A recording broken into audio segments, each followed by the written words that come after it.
गुजरात में विधानसभा चुनाव के पहले चरण की वोटिंग से एक दिन पहले कांग्रेस और बीजेपी में वीडियो के जरिए युद्ध तेज हो गया है। आज बीजेपी ने कांग्रेस नेताओं के बयान का वीडियो जारी कर यह बताया कि किस तरह से कांग्रेस के नेता प्रधानमंत्री मोदी को गाली देते आ रहे हैं। इसका नतीजा यह होता है कि कांग्रेस हार जाती। जवाब में कांग्रेस ने भी पीएम मोदी के पुराने बयानों का एक वीडियो जारी किया है, पलटवार किया है। कांग्रेस ने गोस्वामी तुलसीदास के दोहे के साथ इस वीडियो को जारी किया है, जिसका मतलब यह है कि दूसरों को उपदेश देना बहुत आसान होता है, लेकिन खुद उन उपदेशों पर अमल करना बहुत मुश्किल।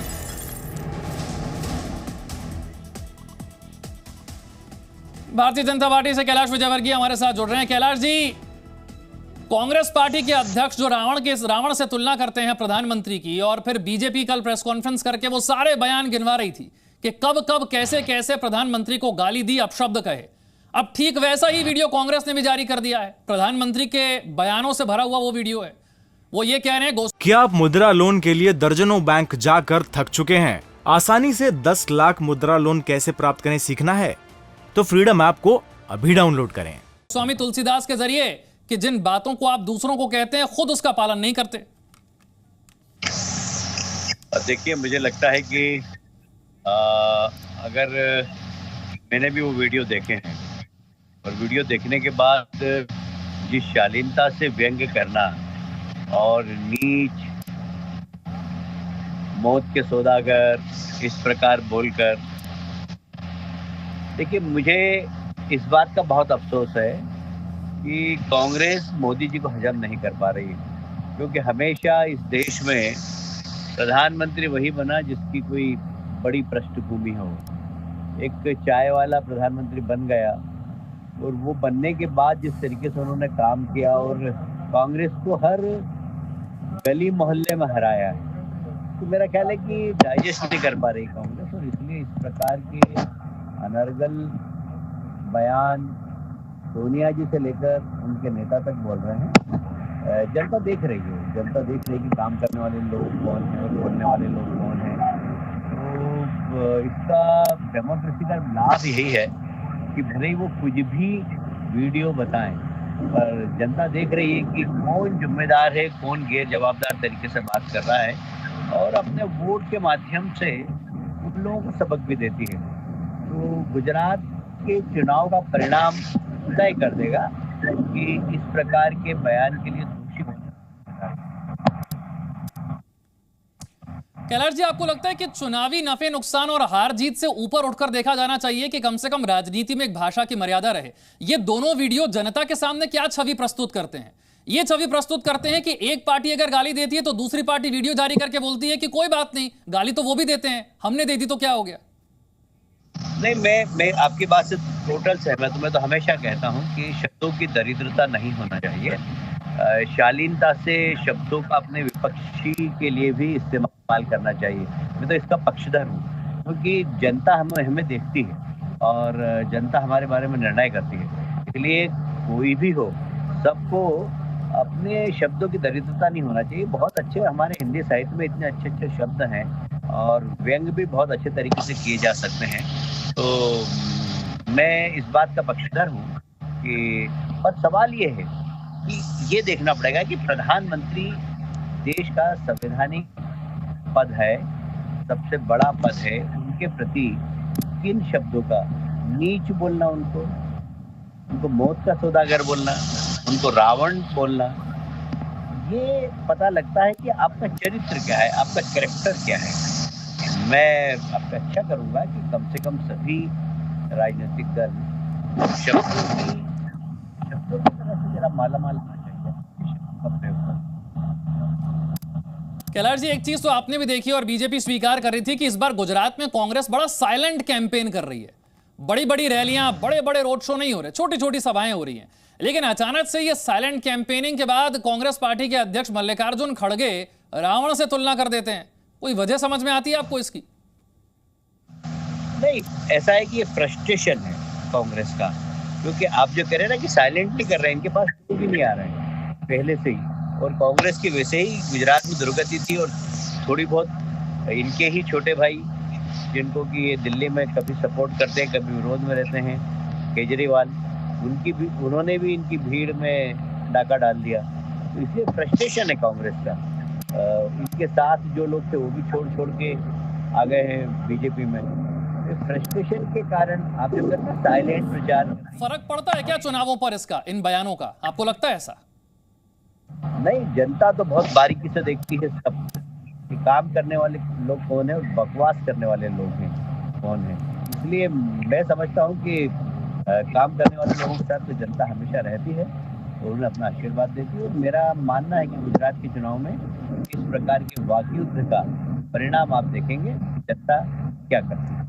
सैफुद्दीन सोज साहब भी हमारे साथ है कांग्रेस पार्टी से। सैफुद्दीन जी, आपको लगता है कि रावण वाले बयान के बाद ये कहते हुए वीडियो जारी कर देना कि हमने बयान दिया तो दिया, आप भी तो देते हैं, ये नहीं अपने बयान को जस्टिफाई करने की कोशिश कांग्रेस पार्टी क्या? मैंने खारगे साहब का बयान खुद सुना। वो तो ये पूछ रहे थे मोदी जी को, क्या आपको रावण की तरह बहुत सारे रूप हो सकते हैं? आप अपनी जात में एक इंडिविजुअल है, फर्द है। आप कभी कभी ऐसा करते हैं जैसे आपको रावण की तरह बहुत सारे रूप हैं आपके। वो सवाल करते थे, उन्होंने कोई इल्जाम नहीं लगाया। वो एक नैरेटिव में उनको ये ख्याल सूझा तो मैं सुन रहा था। उनने कहा कि प्रधानमंत्री जी आप एक जात हैं, क्या आप रावण की तरह बहुत सारे रूप रखते हैं? ऐसा तो नहीं है।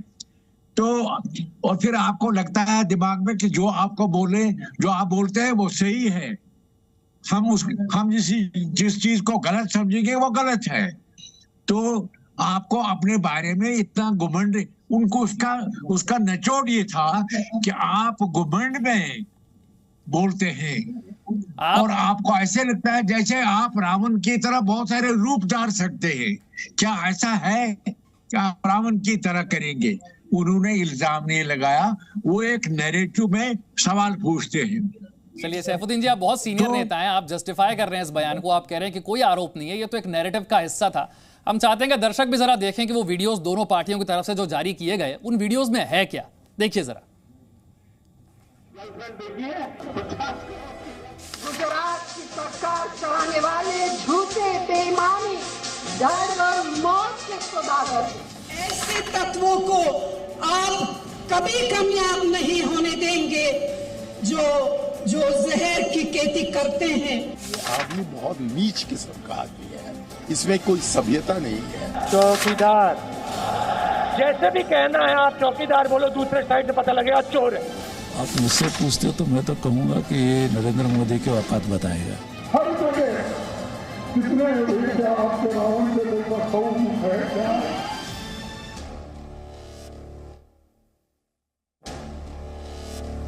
हिंदुस्तान का तीसरी कक्षा का बच्चा तो हिंदुस्तान के राज्यों का नाम बोल पाएगा, लेकिन ये इटली की बेटी नहीं बोल पाएगी। कांग्रेस की कौन सी विधवा थी? हिमाचल के दौरे पर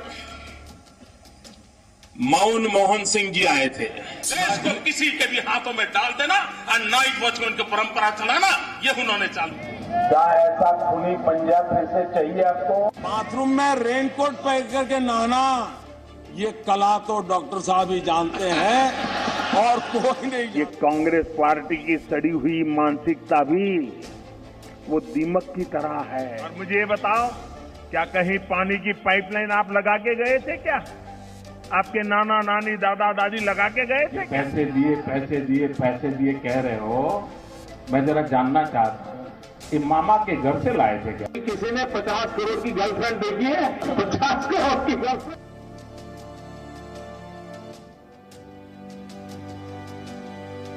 मल्लिकार्जुन खड़गे ने जिस तरह से प्रधानमंत्री की तुलना रावण से की, इसके बाद राजनाथ सिंह बीजेपी के वरिष्ठ नेता की तरफ से भी बयान आ गया। उन्होंने कहा है कि प्रधानमंत्री को रावण कहना सही नहीं है। पीएम के लिए अपशब्द नहीं बोले जाने चाहिए। अपशब्द कहना यह स्वस्थ राजनीति के लक्षण नहीं है। सुनिए जरा राजनाथ सिंह। कांग्रेस के द्वारा अपशब्दों का प्रयोग किया जा रहा है। कुछ अन्य राजनीतिक पार्टियां भी ऊल जुलूल और फालतू आरोप लगाने की यह कोशिश करती हैं। स्वस्थ लोकतांत्रिक व्यवस्था में किसी के संबंध में अपशब्दों का प्रयोग करना ये स्वस्थ राजनीति के लक्षण नहीं है। और मैं कहना चाहता हूं, जिस प्रकार के अपशब्दों का प्रयोग आज के कांग्रेस के अध्यक्ष के द्वारा किया गया है, इसे मैं केवल आज के कांग्रेस के अध्यक्ष मिस्टर खड़गे की ही सोच का परिणाम नहीं मानता हूं, बल्कि पूरे कांग्रेस के नेतृत्व की जो जमात है, यह उसकी सोच का परिणाम है। प्रधानमंत्री कोई व्यक्ति नहीं होता है, प्रधानमंत्री स्वयं में एक संस्था होता है।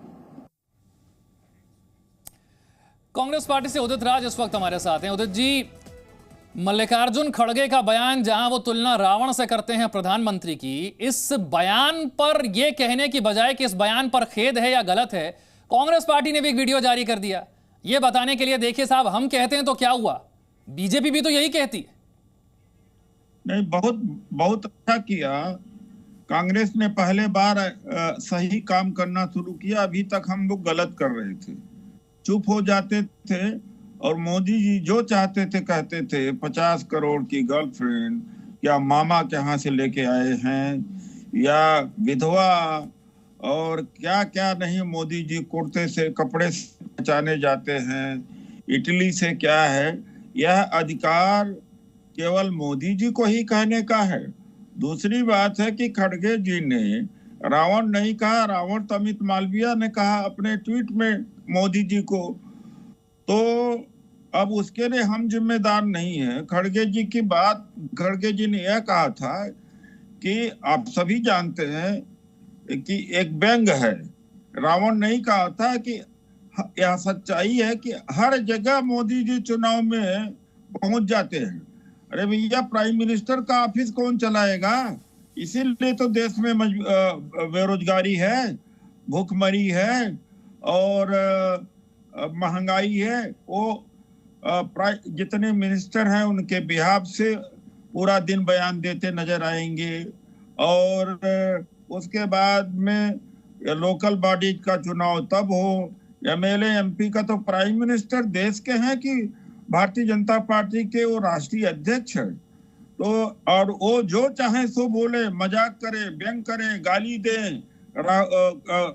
मोदी जी। अगर खड़गे जी ने सही बात बोला तो उसके ऊपर भी हंगामा क्यों बिफरा? तो अब हम लोग भी उसी तैयारी से, या जो इतना ज्यादा इन्होंने गंदगी फैलाई है, इनका भी हम भंडाफोड़ करेंगे और कर रहे हैं। तो उदित जी, मतलब अगर कोई हर चुनाव में वोट मांगने जाए और किसी नेता का चेहरा अगर हर चुनाव में वोट मांगने दिख जाए तो वो रावण हो जाएगा? नहीं, रावण तो नहीं कहा था। तो खड़गे जी का बयान आप तो सुनवा देते हैं। मेरा मतलब है, अरे तो क्या ये कहेंगे कि शहजादा, ये इनका कहने का अधिकार है शहजादा। मैं वही तो आपसे कह रहा हूं ना उदित जी, कि बजाय कि कोई पार्टी ये कहे कि हमसे गलती या हमसे भूल हुई, वीडियो जारी करके ये बताने की कोशिश होती है कि हम गाली कहते हैं, हम अपशब्द कहते हैं, तो क्या हो गया? सामने वाले भी तो गाली देते हैं, तो हमारी गाली जस्टिफाइड हो जाती है। हमने गाली नहीं दिया है। थोड़े दिनों पहले मधुसूदन मिस्त्री ने कहा था प्रधानमंत्री को औकात दिखा देंगे, याद है ना आपको? देखिए, ऐसा है कि वो तो गलत बोला है कि औकात दिखा देंगे, ये गलत बोला है औकात दिख जाएगी। ये देखा, ये तो बोला है कि इस तरह के शब्दों पर माफी मांगना या खेद जताने की बजाय ये कहना कि सामने वाले भी तो साहब यही कहते हैं, तो हमने क्या गलत कर दिया? तो मोदी जी पहले माफी मांगे, शुरुआत तो उन्होंने किया है। अच्छा, मतलब कांग्रेस पार्टी माफी या खेद नहीं जताए, पहले वो माफी मांग ले तो फिर आप सोचेंगे? नहीं, वो माफी मांगे तो ये बात ही बंद हो जाएगी। ठीक, रवि त्रिपाठी में मेरे साथ है। रवि जी, होता है क्या? रवि, आप तो गुजरात में हैं और देख, ये जो बयान दिए जा रहे हैं इसका जनता के बीच क्या असर हो रहा है, मैं ये समझना चाहता हूँ। जनता के बीच में असर नहीं, देखिए जनता, जो कि मैंने कहा ना कि प्रधानमंत्री का एक इमोशनल सपोर्ट है यहाँ पर। प्रधानमंत्री को लोग पसंद करते हैं इस जगह पे। लेकिन उदित राज जी, आपसे एक सवाल पूछना चाहूँगा कि पिछले चुनाव में याद कीजिए कि जब मणिशंकर अय्यर ने एक बयान दिया था, जिसके बाद से पार्टी से उनको निष्कासित किया गया था, कुछ दिन के लिए सस्पेंड किया गया था। यही नहीं, अभी जब मिस्त्री साहब ने जब बयान दिया, मधुसूदन मिस्त्री ने, औकात वाली बात, तो उनको सख्त निर्देश दिया गया है कि आप इसके बाद कोई बयानबाजी नहीं करेंगे। लेकिन जब घर का बड़ा ही गलती कर दे तो वैसी स्थिति में आपके पास डिफेंस करने के अलावा कोई चारा नहीं है। अब तो पार्टी पार्टी के जो लोग हैं, सीनियर लोग, उदित राज जी तो यहाँ बैठे हैं, लेकिन जिन लोगों से हमारी बात हो रही है उसमें पॉलिसी यही है कि attack is the best defence. आपको पीछे नहीं हटना है और उसके पीछे तर्क देना है कि जो हमने गलती की है, खाली हमने नहीं, बीजेपी के नेता और प्रधानमंत्री मोदी भी ऐसी गलतियां करते रहते हैं। और कल मल्लिकार्जुन खड़गे यहाँ आने वाले हैं। जो हमें खबर मिल रही है कि इस बयान के बारे में जो भी बात होगी, सफाई नहीं देंगे, इस बयान को लेकर अपनी जो बात रखना होगा मल्लिकार्जुन खड़गे खुद रखने वाले हैं। वही बताएंगे कि आखिर उन्होंने जो बयान दिया था रावण जैसा सर के वाली बात, उसमें उनका तात्पर्य था क्या था और क्या कहना चाहते थे। तो नॉर्मली जो छोटा नेता गलती करे तो उसके खिलाफ कार्रवाई हो, लेकिन पार्टी अध्यक्ष सोनिया गांधी, राहुल गांधी ऐसा बयान दे तो आपको डिफेंस करना पड़ता है। ऐसा क्यों है? भाई मोदी जी की ठेकेदारी है कि किसी का मजाक उड़ाना, किसी का उपहास करना, किसी को बेइज्जत करना। और मुझे तो नहीं लगता कि खड़गे जी ने कोई गलत बात बोली है। एक राजनीति में एक व्यंग होता है, एक मुहावरा होता है। उन्होंने कहा कि क्या ये हर जगह उपलब्ध रहते हैं, तो भैया ये प्राइम मिनिस्टर का ऑफिस नहीं संभाल रहे हैं, जिसको जैसे देश की दुर्गति है और हर जगह ये कायम हो जाते हैं, तो गलत क्या बोला? उदित जी, आप तो इतने समय से राजनीति में, आपने तो देखा ही है कि जब जब कांग्रेस ने सीधे प्रधानमंत्री को अटैक करने की कोशिश की, नुकसान, चुनावी नुकसान पार्टी कांग्रेस का ही हुआ। इसका कभी फायदा नहीं उठा पाई कांग्रेस। बिल्कुल यही सवाल। आप देखिए, ऐसा है कि कई बार भारतीय जनता पार्टी के प्रवक्ता कह चुके हैं कि खड़गे जी कैसे राष्ट्रीय अध्यक्ष बने हैं हम जानते हैं। ये खड़गे जी जब से राष्ट्रीय अध्यक्ष बने हैं, एक दलित को ये टॉलरेट नहीं कर सकते, यही मानसिकता है। उसी मानसिकता के तहत खड़गे जी को बदनाम करने का काम कर रहे हैं। अच्छा, अब आप इसमें दलित कार्ड खेल रहे हैं। ठीक, रविंद्र मेरे साथ है। रविंद्र, बीजेपी के अंदर इसे लेकर क्या प्रतिक्रिया है? और आप भी गुजरात में जनता के बीच गए, तो वहां से क्या निकलकर सामने आता है? क्योंकि गुजरात से निकलकर ही प्रधानमंत्री की गद्दी तक पहुंचे नरेंद्र मोदी, और इस तरह का बयान जब दिया जाता है तो लोगों के तरफ से क्या प्रतिक्रिया आती है, जानना बड़ा जरूरी है। खैर, टेलीविजन आपका है। देखिए, मधुसूदन मिस्त्री का जो औकात, रविंद्र रखिए अपनी बात। मधुसूदन मिस्त्री का जो औकात वाली बात थी, उसके बाद से हमने गुजरात में कई जगह गए और इस शब्द पर हम लोगों ने बात की। कांग्रेस द्वारा जीते हुए पिछले सीटों पर भी बात की कई लोगों से। उन सब का कहना कि इस बार बीजेपी और प्रधानमंत्री नरेंद्र मोदी कांग्रेस को औकात दिखा देंगे ज़मीन पर, और जनता भी इस बार कांग्रेस को औकात दिखा दी। तो देखिए, औकात हो या फिर झूठ का सरदार हो या रावण हो या मौत का सौदागर हो, ये शब्द अगर प्रधानमंत्री नरेंद्र मोदी के खिलाफ गुजरात में आप बोलते हैं, गुजरात विधानसभा चुनाव के दरमियान बोलते हैं या लोकसभा चुनाव के दरमियान, तो कोई भी पार्टी को नुकसान भुगतना पड़ेगा, खासकर गुजरात प्रदेश में। जहां तक शब्दों की बात है, तो जाहिर सी बात है कि अटल बिहारी वाजपेयी कहा करते थे कि शब्दों की शालीनता सियासत में जरूर बरकरार रखनी चाहिए, वो चाहे नेता किसी भी कोई भी हो। तो शब्दों की शालीनता की अब उम्मीद शायद करना बेमानी होगा, ऐसा सियासत को देखते हुए लग रहा है। संसद में 30 सेकंड उदित जी, आपको लगता है चुनावी नफा नुकसान एक तरफ, लेकिन भाषा की मर्यादा पर तो कम से कम काम करना चाहिए दोनों ही पार्टियों को, सभी पार्टियों को भाषा के मर्यादा पर करना चाहिए। मैं आपकी बात से बिल्कुल सहमत हूँ, ये गलत है और खड़गे जी ने कोई गलत नहीं बोला। चलिए, आप कह रहे हैं भाषा की मर्यादा पर काम भी करना चाहिए, लेकिन खड़गे जी का बयान बिल्कुल ठीक है, वो उन्होंने कुछ गलत नहीं कहा। क्या आप मुद्रा लोन के लिए दर्जनों बैंक जाकर थक चुके हैं? आसानी से 10 लाख मुद्रा लोन कैसे प्राप्त करें सीखना है? तो फ्रीडम ऐप को अभी डाउनलोड करें।